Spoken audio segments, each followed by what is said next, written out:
केंद्रीय विद्यालय गोमती नगर लखनऊ के प्राचार्य डॉक्टर चंद्रभूषण प्रकाश वर्मा से सुनिए वार्ता। विषय है सभी के लिए उत्तम शिक्षा।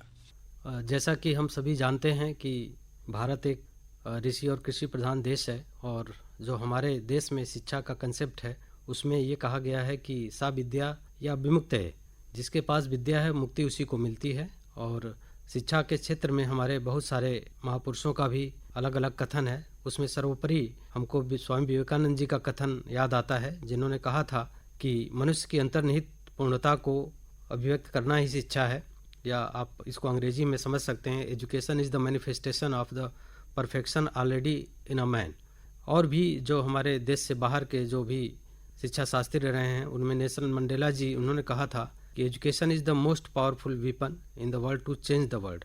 तो कहीं ना कहीं ये सर्वमान्य एक धारणा है कि शिक्षा ही आदमी को पूर्णता की ओर ले जाती है। और जो शिक्षा हमारे देश में चली आ रही है उसका तात्पर्य एक आम आदमी यही लगाता है कि शिक्षा एक सीखने और सिखाने की क्रिया है। परंतु यदि इसके व्यापक अर्थ को देखें तो किसी भी समाज में शिक्षा निरंतर चलने वाली सामाजिक प्रक्रिया है, जिसके कई उद्देश्य होते हैं और जिसे मनुष्य की आंतरिक शक्तियों का विकास तथा व्यवहार को परिष्कृत किया जाता है।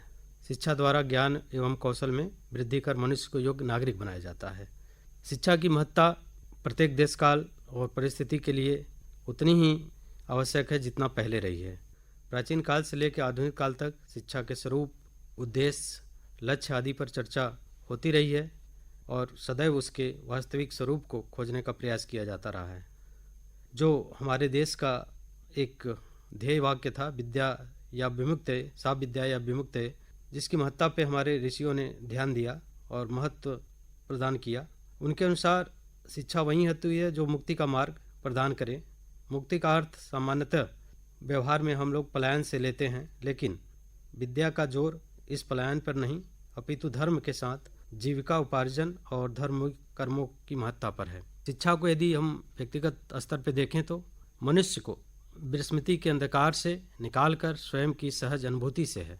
उत्तम शिक्षा वही होती है जो इसकी अभिव्यक्ति राष्ट्र और लोगों के कल्याण के रूप में होती है। ऐसी स्थिति में ही व्यक्ति एवं समाज अज्ञानता, अभाव और दुख आदि से मुक्ति पाकर परम उद्देश्य की प्राप्ति करता है।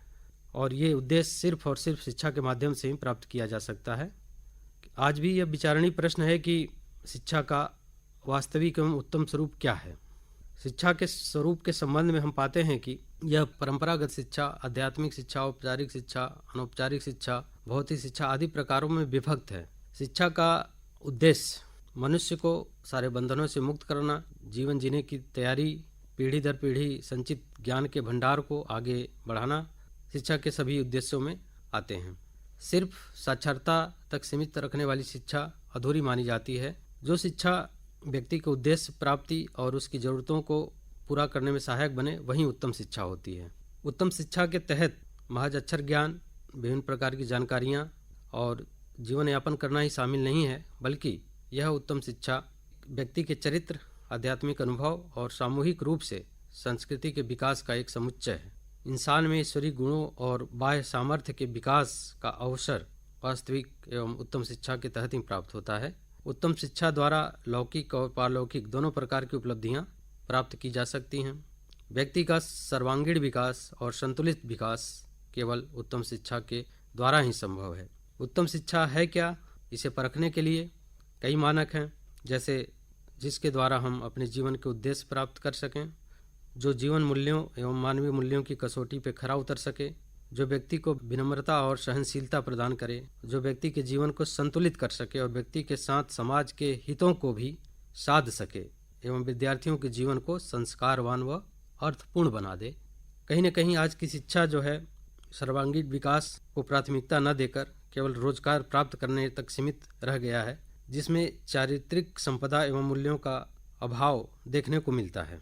आज की शिक्षा मानव जीवन के वास्तविक लक्ष्यों से कहीं न कहीं भटक चुकी है। आज की शिक्षा केवल धनार्जन तक सीमित रह गई है, ऐसा प्रतीत होता है।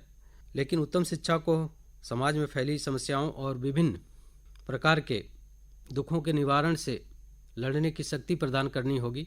विद्यार्थियों में गुणात्मक विकास के बजाय मात्रात्मक विस्तार पे ही बल दिया जा रहा है। आज ज़रूरत है कि वर्तमान में शिक्षा में के स्वरूप को उत्तम शिक्षा से बदला जाए, उसकी जगह ऐसी शिक्षा व्यवस्था लाई जाए जिसमें विद्यार्थी एक स्वावलंबी जीवन व्यतीत कर सके और समाज के लिए उपयोगी इकाई के रूप में साबित हो सके। आज एक उत्तम शिक्षा प्रणाली की जरूरत है जिसमें किसी भी सामाजिक एवं आर्थिक पृष्ठभूमि से संबंध रखने वाले विद्यार्थियों को समान रूप से सर्वोच्च गुणवत्ता की शिक्षा प्राप्त हो सके, जिसके लिए सरकार ने राष्ट्रीय शिक्षा नीति 2020 को लागू किया है, जो शिक्षा जगत में आवश्यक सुधार एवं पुनर्गठन पर विशेष जोर देती है।